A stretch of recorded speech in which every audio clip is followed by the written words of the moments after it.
Hello, hello, and welcome to today's Monday motivational episode of Powering Unique You. My name is Thornton A.C.C, and I'm so happy to be here with you today. Today's Monday, my friends. Are you loving Monday or are you dreading Monday? Well, no matter what, I think every day is an opportunity for us to feel more empowered, energetic, and share good energy with each other. So that's all what it is about. Today, I am happy that we can talk about some interesting topic, and I really love my guest. As you're coming in, please let me know, how are you doing? Where are you dialing in from? Please participate, ask questions. This show is really for you. So, the guest that I have today is a very, very interesting lady. And we just chatted before going live, and I would say we have so much in common, a lot of common passions. Her career is phenomenal. She's been in the corporate world for over 20 plus years, that she grew from the very entry position into an executive role. And as a job professional, using that career and expertise, she developed her talent, strategy, leadership, professional expertise. So now she's helping companies and individuals to really thrive and find a way how to be better leaders, how to develop and grow not only themselves, but also their teams. What I love about her is because she had experience globally. She worked and led international teams across Greater China, Mexico, UK, the US, expanded into new markets, managed franchise retailers, and developed key strategic partnership, all while exceeding business objectives and financial results. I think only by that we can learn so much from her. Yeah, now she is a sought-after business strategist. She specializes in startups and large value organizations. She assists her clients in building talent strategies that complement their business strategies to ensure exponential growth. Hey, who doesn't want to grow? I think, do you want to grow? Do you want your business grow? Do you want your team to grow? Do you want to be successful? I think all of us want that. So without further ado, I'm so happy to bring in here Jan Thornton. Hi, Jan. Hi, happy Monday. Happy Monday. So thrilled to have you here today. This is fantastic. We already have some guests joining in today. Janet, my friend, saying hello. Happy Monday, Janet. Henry, my dear friend, saying hello, Jan, from France here. So good to see you. We have an usually international crowd gathering together to celebrate some good energy on Monday.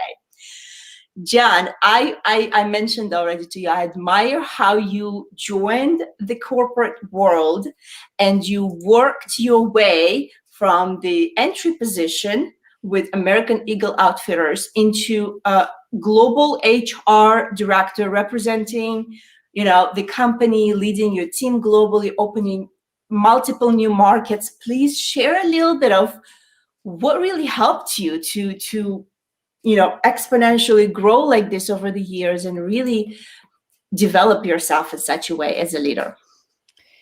So I think, we're often told do what we love, and that's what I've always done. And as crazy as it sounds, I wanted to work in the mall when I was young. I loved to shop, I loved fashion, and I honestly just wanted to work in the mall and dreams come true.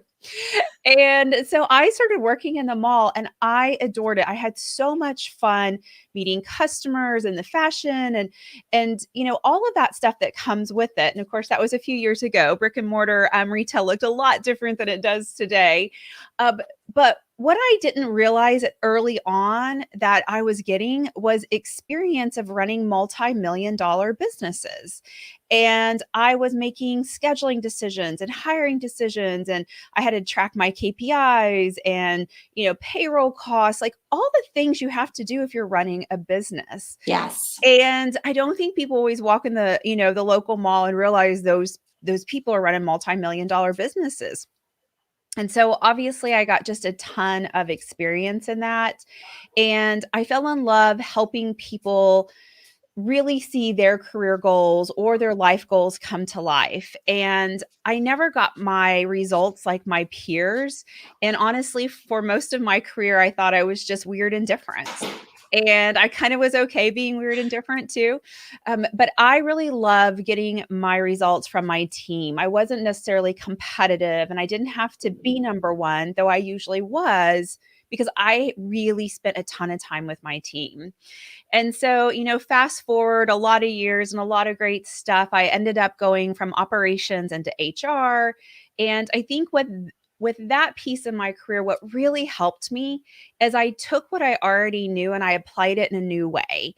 And I became more of a talent strategist because I was an operator at heart. I had to have my KPIs Yes. in.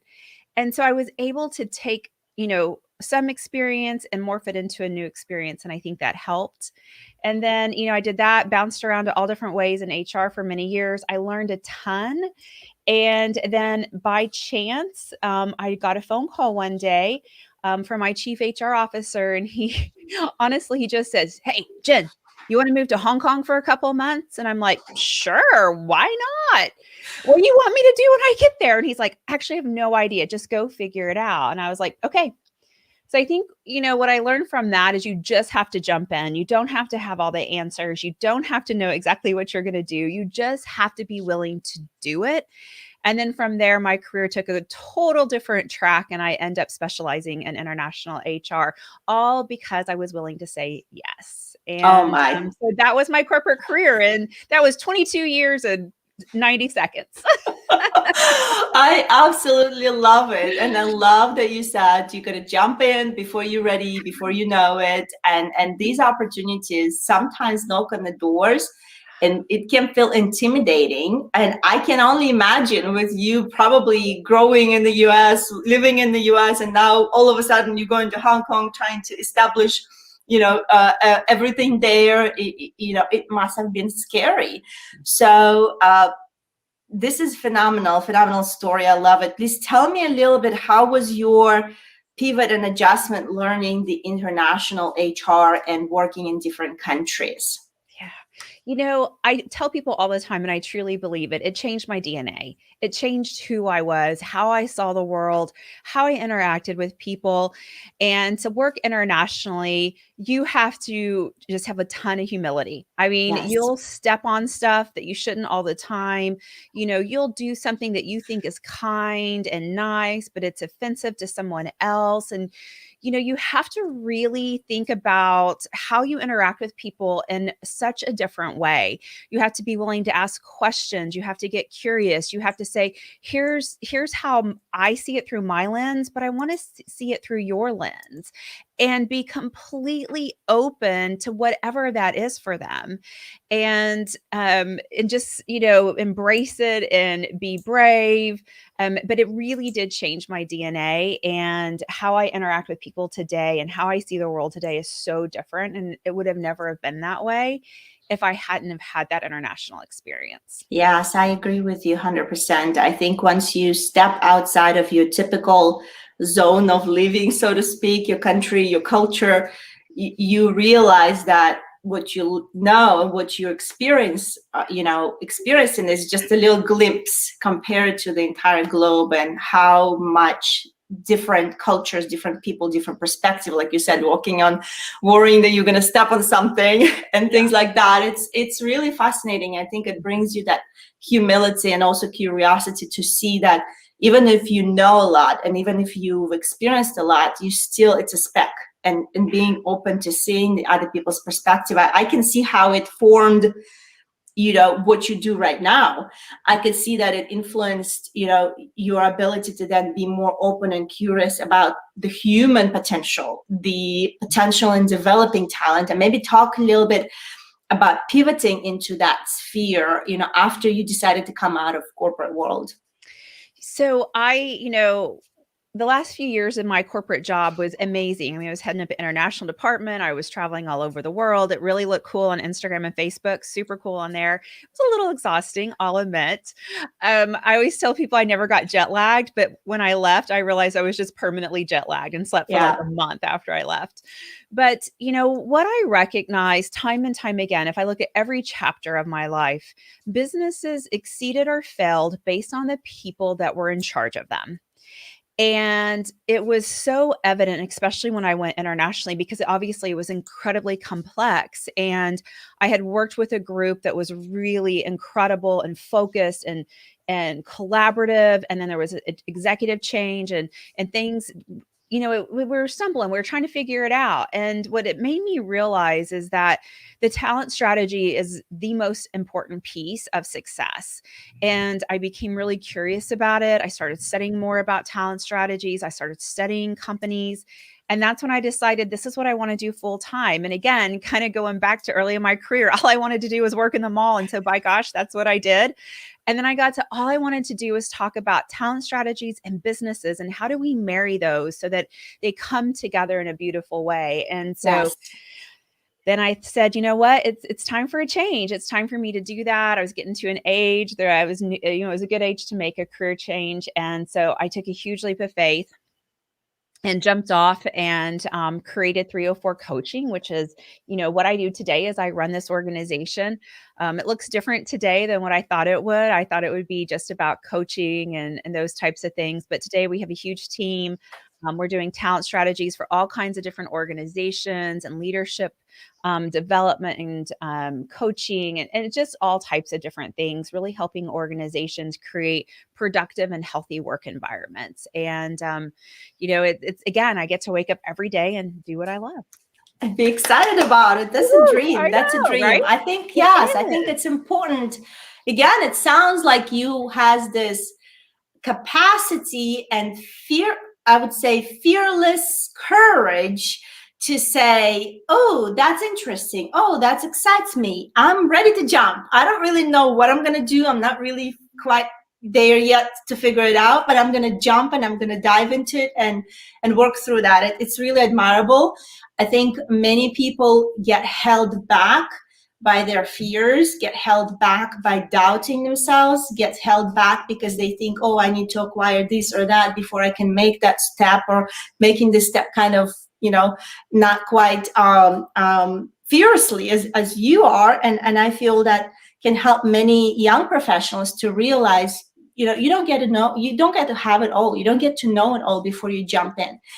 Have courage to jump in, have courage to know that you have the ability to figure things out and that you can change the trajectory of your career, your life, your professional growth by just having that desire to do what you love and be unapologetic about it. I really admire that, Jen. Today's topic is really interesting. It's about 7 deadly sins of leadership, and no one is talking about them. And how can we find out how to avoid them, I guess, or not to step into them by conversational intelligence. So tell us a little bit about that, and then how do we get to know more about those 7 deadly sins? So as I went through my kind of exploratory piece of creating talent strategies, one of the things I stumbled upon is conversation intelligence, which is an incredible concept created by Judith Glacier. She spent over 40 years studying the neuroscience of the brain and the workplace and how did that impact results. And I started studying underneath her and I was like, if I'd only known all of this, who knows what I could have done with my life, right? And it was one of those big moments where I was like, this changes everything for me. And when I work with clients, I pray it changes everything for them. And so when you think about our brain, a lot of the leadership best practices that we've been given were actually created during the Industrial Revolution, Yes. up until like the 80s or maybe early 90s. And we're still reading those books today. And it's not that they're bad, but that's not the world today. It's outdated. It's very outdated. Fast change. Yeah, and they were created before we understood how the brain's chemicals Mm-hmm. impacted fear. You talked about how fear holds people back. Yes. There's a chemical reaction. Fear is just a chemical reaction, but it still creates emotions and thoughts in our brain.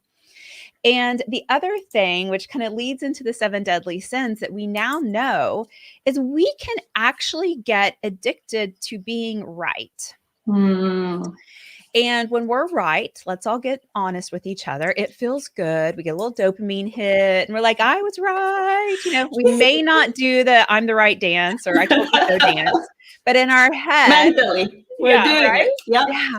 But in our head, we're getting that dopamine hit. And that's the same kind of hit you would get if you're addicted to shopping or sugar or a substance. Like it is the same chemical. And as we know, the more you enjoy it, the more it happens, the more you need it and the more Yeah. intense it gets.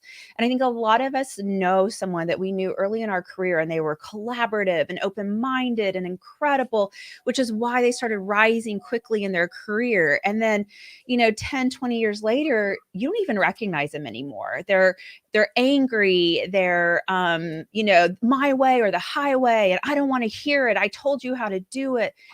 And the reason why is they start to get really addicted to that dopamine hit of being right. Therefore, Mm-hmm. everyone around them has to be wrong or Mm-hmm. agree with them. And that is incredibly dangerous for our work environments. And really, when you have executives on your team that may be addicted to being right, honestly, your business will never, ever see its full potential because if you're not willing to learn and talk to your team and hear the honesty and truth telling for your Yes. team, you're not going anywhere fast. Yes.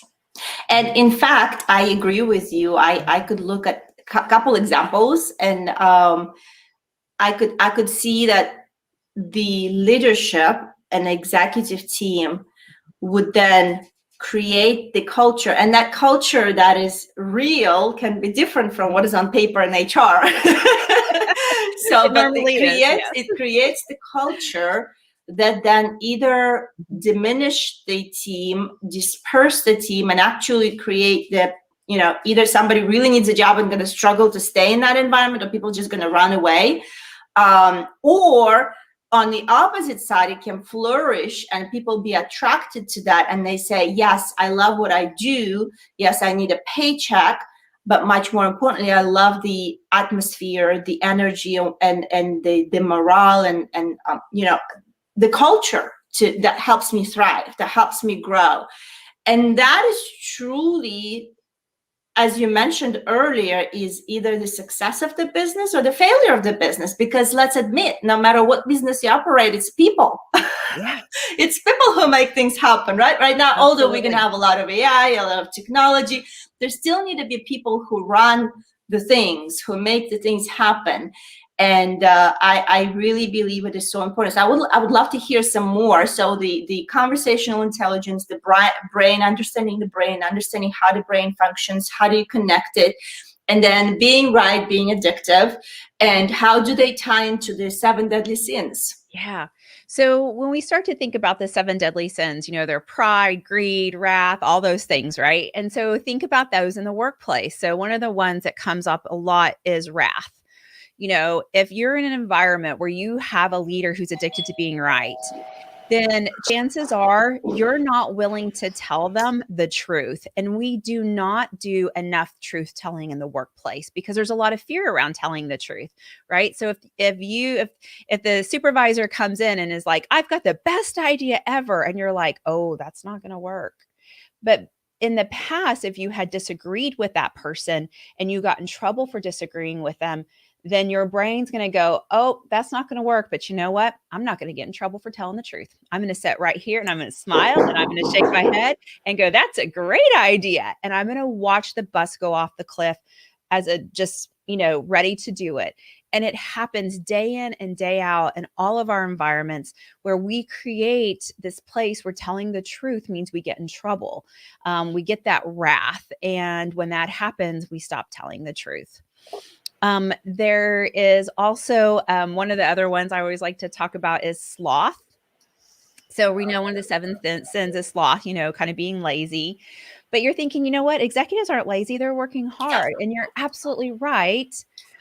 But when you think about this as a seven deadly sin of leadership, if you're addicted to being right, you're addicted to telling everyone how to do their job, but you probably aren't willing to do it yourself. And so you walk into a department that you don't understand and you start telling people how to do their job. You create chaos, you create things that are broken and won't work, but because of, the wrath and other things, people go, "Okay, well, we'll do it your way." Even though you really don't know how this works. And then chaos ensues. And so sloth is one that happens so much. People are, when they're addicted to being right, they're also addicted to telling others how to do their jobs, even when they don't know how to do it. This is so true. So wrath is really powerful. I think it can intimidate anybody. And yes, I agree. When people don't feel safe, they don't feel welcome, they just gonna close it and they're like, well, I'm just gonna be there or sit there and observe and don't really, get engaged as much. So that's where your engagement plugs in down, and then you'll have even the people who were on the game, they start sliding down and they start like, well, I'm just kind of be around but not really be there fully. And then the sloth, I agree, telling everybody how to do their job and not really being enthusiastic about your own job, that is really dangerous. So maybe you could list those 7. So I'm interested to hear those, and whoever's watching, maybe you could type them in the chat. So where do we start with those 7? Sloth, wrath, what else? There's pride. And so pride is when we love our ideas so much that we can't listen to everyone else's ideas. So, right, we're so prideful in our own. And, oftentimes in my team, I'll say, hey, I have this great idea. But if I didn't have this idea, what idea would you bring to the table? Because I have to open up that conversation to let those ideas show up. Yes, I agree. Because then your idea you think is the smartest, you think is the best, but you may overlook someone who can bring you such an idea that can completely shuts down what you were thinking about and fix maybe a bigger major problem that you even focused on. That's awesome. Yeah. And then oftentimes greed, which is one of the other 7 deadly sins, starts to show up. And so with greed, it's a lot of times because there's also lust. So lust and greed kind of start to come together, right? So the executive who might be addicted to being right, they want to be lusted after. I mean, that's kind of the 7 deadly sins is usually lust towards others, but they like to be lusted after. They like to be the person who looks like they've made it. They like to be the person people envy. But to do that, oftentimes they get a lot of greed around money. Yeah. And the other thing that shows up when they're addicted to their own ideas and thoughts, and they have some issues with greed, when there's a financial bump in the road, they don't claim it, though they may have driven it over that bump, right? They may have said, do this, no, and I don't care if you don't think it's right, but they also aren't willing to take credit, because if you took credit for failure, then you weren't right. And again, it takes away the drug of choice. And so greed and lust start to kind of come in there too. These are good.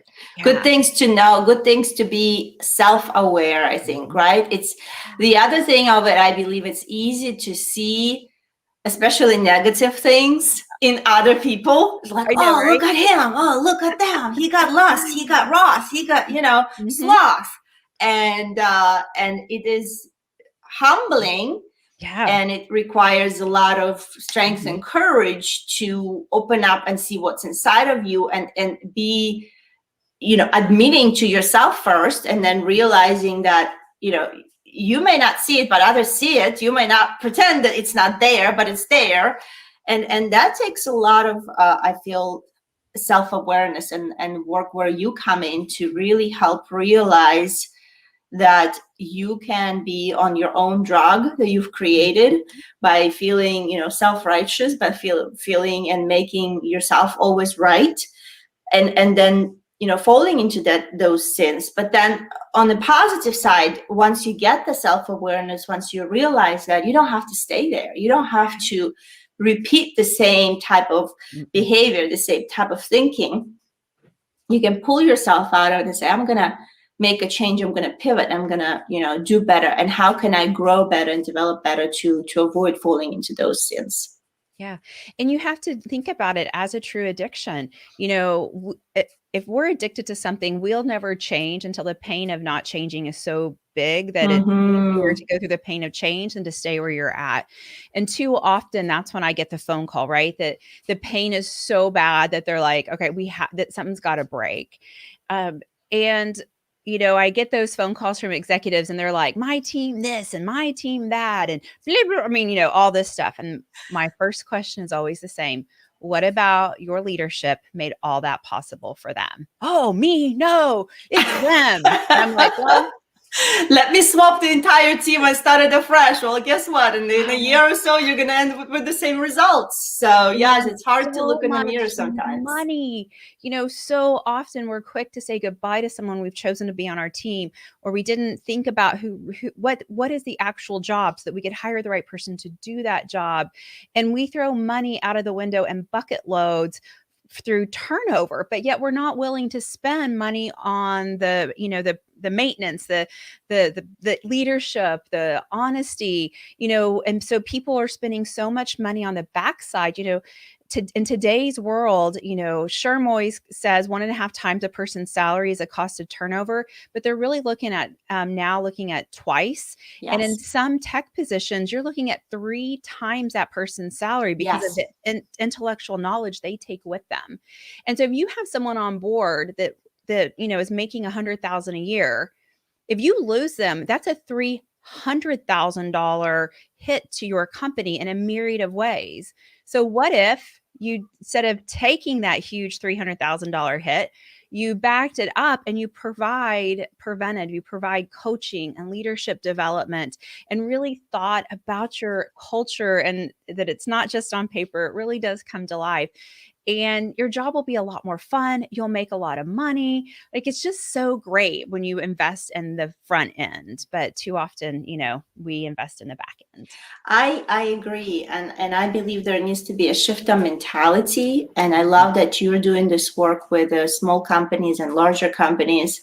That shift of mentality within the leadership, the executive roles, the directors, and how to run companies, and that really creates. It starts with you, and it really creates the ripple effect across all of the departments and all levels that work there. And sadly, I feel, looking at, and I'm interested to hear your perspective, looking at last year and what happened, that a lot of people have pivoted so drastically into remote work. That has been, I think, a big exposure to the needs that a lot of leaders, a lot of executives have, because they still have this fear: if you're not in the seat next to me and I'm, seeing you, so to speak, in the office, and you're not productive, you're not working. So that kind of shifted shaked a lot of things. And I feel also it exposed that so many companies try to survive. They not only had to cut some of their teams, which was, I know, difficult decision for any company, any individual, but they also had to cut expenses, and sadly majority of those expenses went on development. So they're like, we're going to pause at developing our people, we're going to pause in investing in our people, because we're surviving. And yes, it's I think it really a shift of understanding that to survive, you're going to have to pour into your people to survive through this hard time, through the pandemic, through the challenging times. You're going to have to really get your people to the point where they say, we will walk with you on the hard, shells. We will work with you through the hard times. Because otherwise, what I also see in the statistics, and maybe you could share a bit about that a lot of people are looking for more stabilizing environment, and then they say, we're going to hop off this job as soon as we have an opportunity. We're moving forward. I think the millennials are saying they're exposed so much, and yes, the job market, I think, is still tough. It's getting recovered, but if as we see more recovery, a lot of people are going to look for other places, look for other opportunities, because of what they experienced in that setting.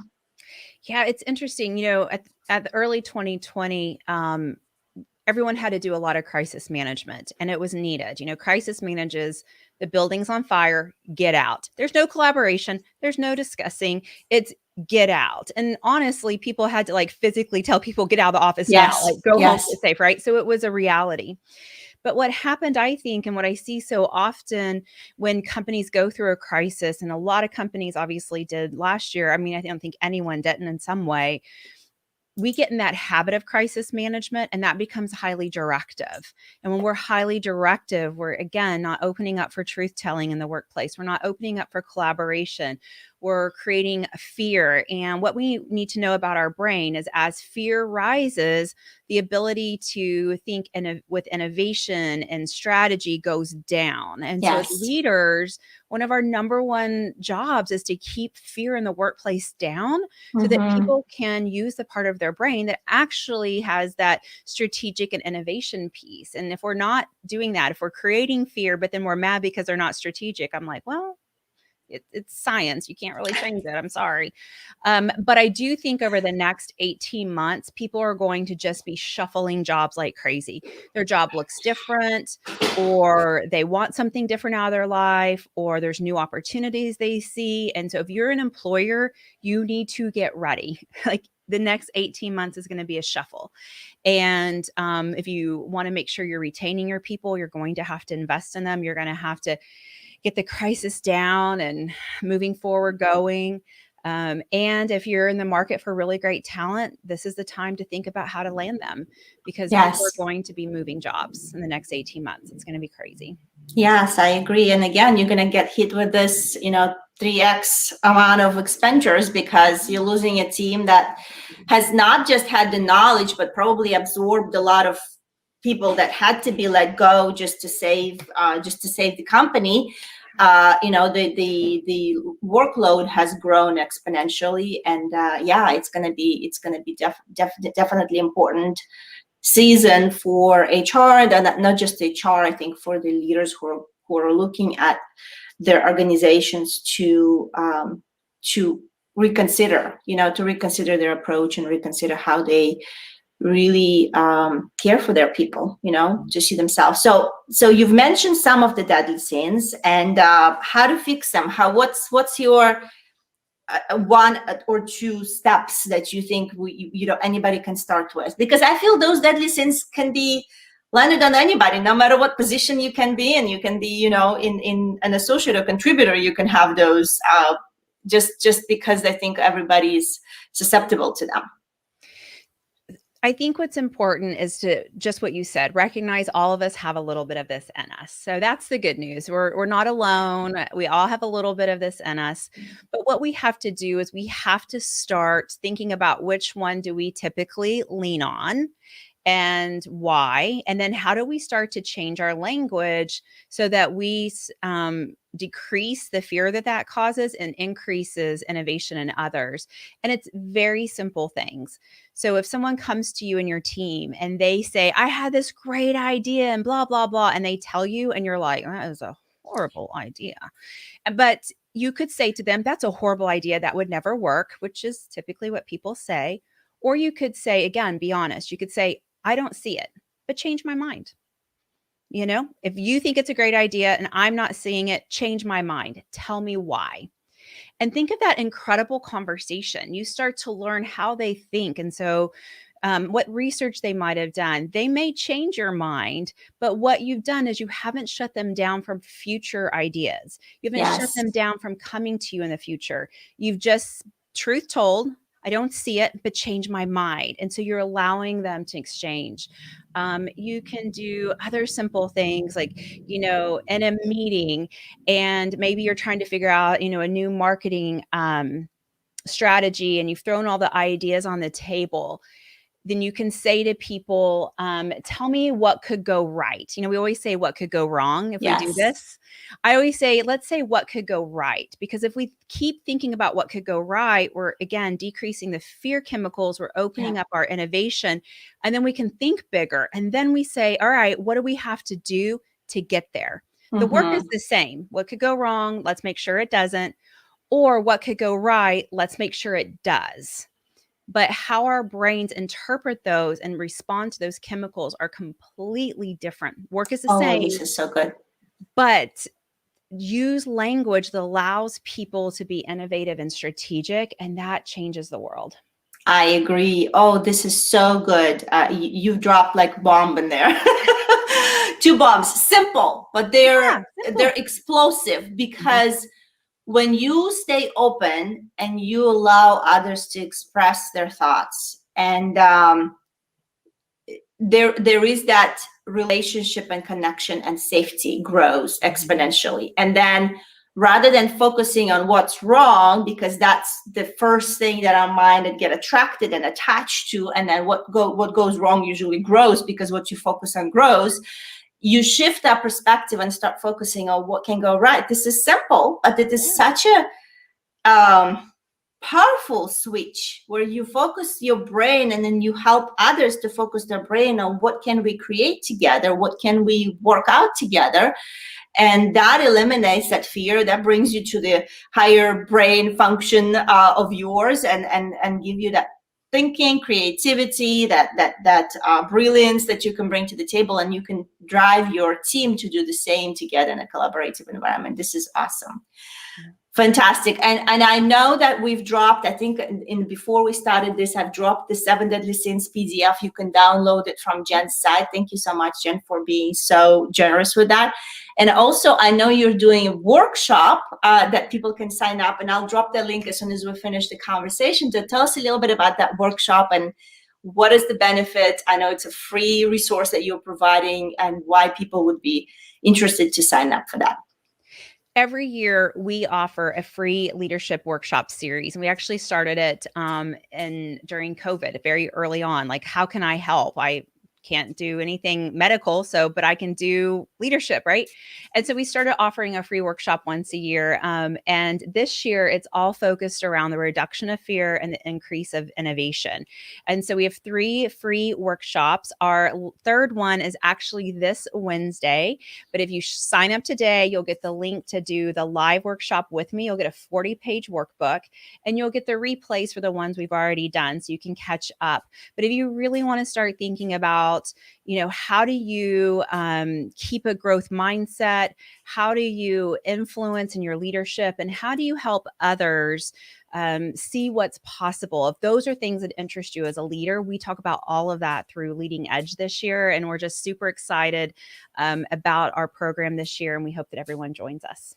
That is fantastic. So I'll drop the link as soon as we are out of the air. And I'm loving this. I'm loving the resources. I'm loving the advice and the simple tips that anybody could use to switch the conversation into a positive realm. Jan, thank you so much for the great insights you've shared today. Any other takeaways before we close today? My last takeaway is, when your brain creates a story that's, not necessarily positive, because we're fear-based animals, and you don't know the truth, but you've created a negative story, what I want you to do is pause and say, what else could be true? And what else could be true is your boss didn't respond right away, not because they're mad, but because they're busy or have had a bad day. What else could be true is that your vendor is, trying to figure something out, and they're going to call you the next moment. But just really always stopping when you've created a negative. If you don't know the truth, at least make up a story that's purposeful, right? And ask yourself what else is true. And that will help you move through and move out of emotional decisions and out of emotional relationships. I love this, Jan. Thank you so much again for coming today. It's been a pleasure having conversation with you. And yes, it's been great. Thanks for having me. It was a ton of fun, and I look forward to connecting with those I'm not connected with here on LinkedIn. Reach out to Jen and connect with her on LinkedIn for sure. And I'll see you again. All right. Thanks. Have a great day. Wow. This was phenomenal. So many good nuggets. I recommend connect with Jen for sure. Download her PDF to learn more about 7 Deadly Sins and how you can avoid them. And also check out and register for her workshop. It's free, and spread the word if you want to share with your team or share with someone that you know that can benefit from it. I'm going to look into that myself. I think this is a phenomenal resource. And my friend, keep powering unique you. Know that you're in charge. You got it. And move yourself toward your dreams. Move yourself to be happy, more energetic, and fulfilled every day in what you do and in your personal life. I am so blessed to be here with you, and I will see you again next time.